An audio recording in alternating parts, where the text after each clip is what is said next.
പ്രതിപക്ഷ നേതാവ് സ്ഥാനം പിന്നീട് രമേശ് ചെന്നിത്തലയ്ക്ക് കൊടുക്കുന്നില്ല. പക്ഷേ അതിലും അദ്ദേഹത്തെ നേരത്തെ അറിയിക്കുകയോ അങ്ങനെ ഒരു ചർച്ച നടത്തുകയോ അദ്ദേഹത്തെ അത് ബോധ്യപ്പെടുത്തുകയോ ഒന്നും ചെയ്തിട്ടില്ല എന്നൊരു പിണക്കം അദ്ദേഹത്തിനുണ്ടായിരുന്നു. പിന്നീട് അദ്ദേഹത്തിന് സംഭവിക്കുന്നത് എന്താണ്? ഈ വർക്കിംഗ് കമ്മിറ്റി ക്ഷണിതാവ് സ്ഥാനം ലഭിക്കുന്നു. അപ്പോഴും അദ്ദേഹം പറയുന്നത് അവിടെയും താൻ അപമാനിക്കപ്പെട്ടു. 19 വർഷം പിന്നാക്കം പോകേണ്ട ഒരു അവസ്ഥ തനിക്ക് എങ്ങനെയാണ്? അതും അദ്ദേഹം പരസ്യമായി പ്രതികരിച്ചിരുന്നു. പക്ഷേ ഒരു പ്രതികരണത്തിൽ അദ്ദേഹം അത് ഒതുക്കുകയായിരുന്നു. പക്ഷേ ഇപ്പോൾ ഈ അടുത്ത് നൽകിയ അഭിമുഖത്തിലും അദ്ദേഹം പറയുന്നുണ്ട് തന്നോട് അനീതി ചെയ്തിട്ടുണ്ട് പാർട്ടി. ആ അനീതി താൻ സോണിയാഗാന്ധിയോടും രാഹുലിനോടും പറയും എന്നുള്ളതാണ്. ആ കുടുംബവുമായി, നെഹ്റു കുടുംബവുമായി രമേശ് ചെന്നിത്തലയ്ക്ക് നല്ല ബന്ധമുണ്ട്. ആ ബന്ധം വർഷങ്ങളായിട്ടുള്ള ബന്ധമാണ്. ഇപ്പോൾ മഹാരാഷ്ട്രയുടെ ചുമതല അദ്ദേഹത്തിനുണ്ടായിരുന്നു. പക്ഷേ ആ തെരഞ്ഞെടുപ്പിൽ പരാജയപ്പെട്ടു.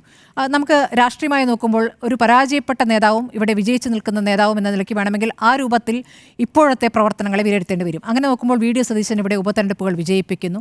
അവിടെ രമേശ് ചെന്നിത്തല നേതൃത്വത്തിൽ അത് സംഭവിച്ചിട്ടില്ല. ഇനി കഴിഞ്ഞ നിയമസഭാ തെരഞ്ഞെടുപ്പ് വെച്ച് നോക്കുകയാണെങ്കിൽ അതും തുടർ ഭരണത്തിലേക്ക് പിണറായി എത്തുന്ന രൂപത്തിലേക്ക് മാറ്റുകയും ചെയ്തു. അങ്ങനെ നോക്കുമ്പോൾ ആ രൂപത്തിൽ രമേശ് ചെന്നിത്തല പരാജയപ്പെട്ട നേതാവാണ്. വി ഡി സതീശൻ വിജയിച്ചു നിൽക്കുന്നു.